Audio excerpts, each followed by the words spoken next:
You torture him, you torture him, you torture him. He's a bad guy. He won't give you any information. What do you do next? You bring in his 6-year-old child and you start torturing him. Nobody would accept that.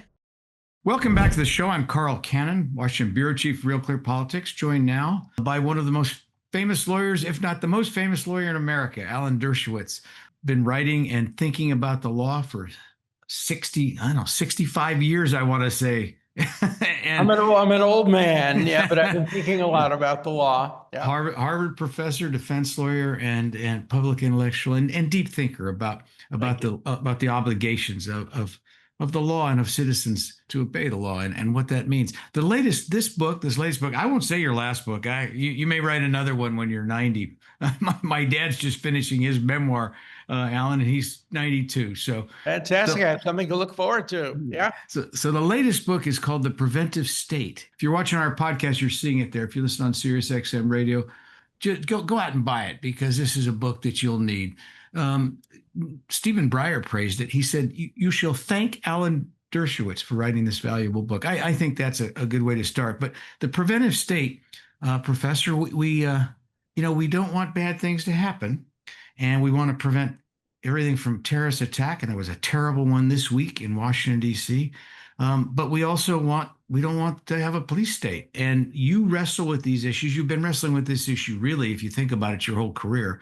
But tell us a little bit about where you've come out in this book. And I'll ask you some follow-up questions. Okay, look, 61 years ago, when I started teaching at Harvard, I came up with this concept. Nobody before had thought about creating a jurisprudence for prevention. I realized we do so many things preventively. When I started teaching, there were more people in jails and prisons based on predictions of what they would do in the future than based on proof of what they had done in the past. That included people in bail, denied bail, people locked up in mental hospitals, sexual psychopaths. So we've always had prevention. We've always, for example, had deportation. We called it exile. But exile was one of the foremost methods of preventing crimes. If we thought somebody was dangerous but couldn't really prove it, that person would be exiled, often to the United States, to places like Georgia or Australia. Australia was founded great punishment. Yeah. And we've been doing it even more and more lately with illnesses, COVID. We've been doing it with wars, obviously. Israel is now contemplating a preventive attack on Iran in order to stop it from getting a nuclear bomb. In the book, I focus on that quite a bit, and I talk about 1935, how 50 million lives could have been saved if Britain and France had engaged in preventive war after Nazi Germany, in violation of the Versailles Treaty, started to build up its army. But they didn't. And I call that a false negative. That is, failing to take an act that could have prevented many, many, many innocent people from being killed. Then we've had false positives. We went into Iraq on the basis of a mistaken assumption that they had nuclear weapons. And so the purpose of my book is to try to create a jurisprudence to suggest a framework for how we analyze predictive decisions, because we're making more of them, especially with artificial intelligence. We're going to be making lots and lots of predictions about how to stop people from doing terrible things. And we're going to be making mistakes. And the question is, what kind of mistakes do we prefer? A mistake that allows the bad thing to happen, but not violate the human rights of the people who would otherwise be arrested, or a mistake that results in innocent people being arrested, but perhaps nothing being prevented. That's the kind of jurisprudence that I try to suggest in this book. And that's why, people like Steve Breyer and Larry Summers have praised the book for being innovative and suggesting a new approach to law.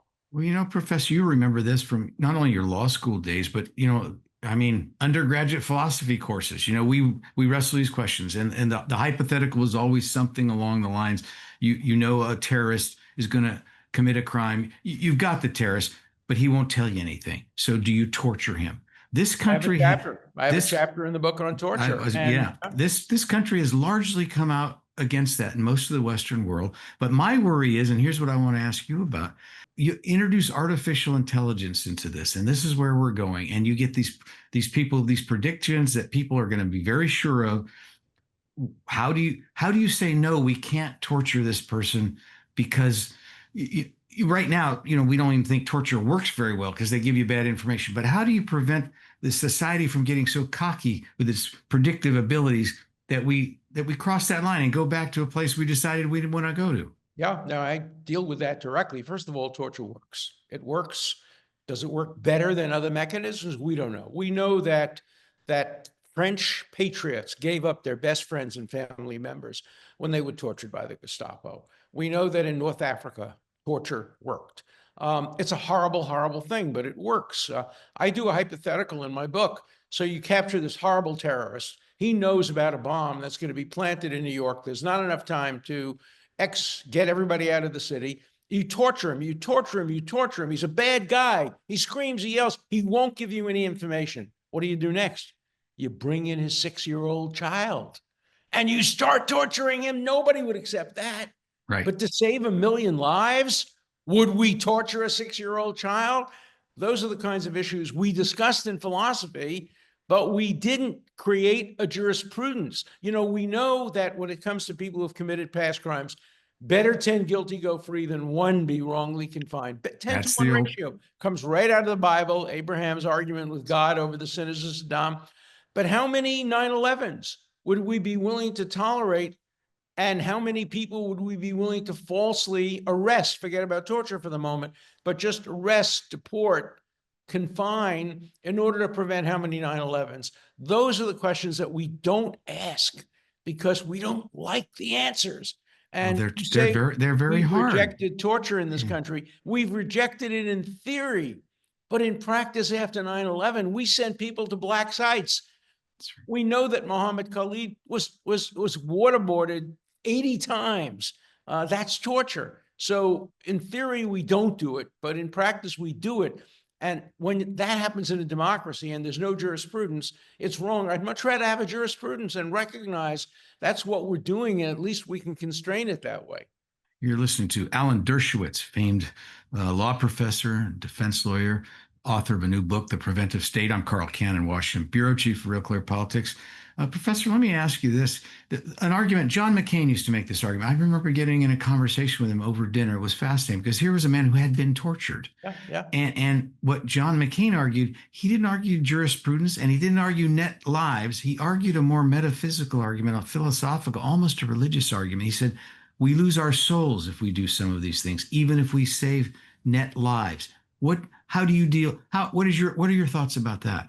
Well, if you believe in a soul and you believe that you lose your soul, my belief is if you can save 100 innocent people by torturing 1 guilty person, it's an issue worth considering. And the vast majority of Americans would do it.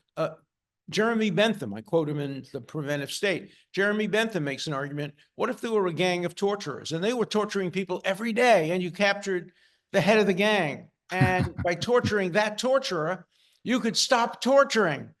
Where does your soul come out on that one? Well, read The Preventive State and you'll see where it comes out. By the way, I just saw on Amazon, top new release. So I'm very happy that people are reading it and buying it because it's a whole new approach to things we all think about, but we don't understand the parameters of how you deal with it in issues ranging from deportation to bombing Iran to mandatory inoculations. I have hanging in my wall a letter from George Washington, signed by Washington to the troops, in which he says, we will not lose the war to Great Britain, but we may lose it to smallpox.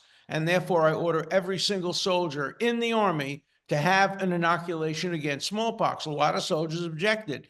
Some died because smallpox inoculations were not particularly safe. But many, many, many lives were saved. So, we've been debating and arguing that since Abraham argued with God. What if there are 50 innocent people in Saddam? God said, well, for 50 I'll save, but for 8 I won't.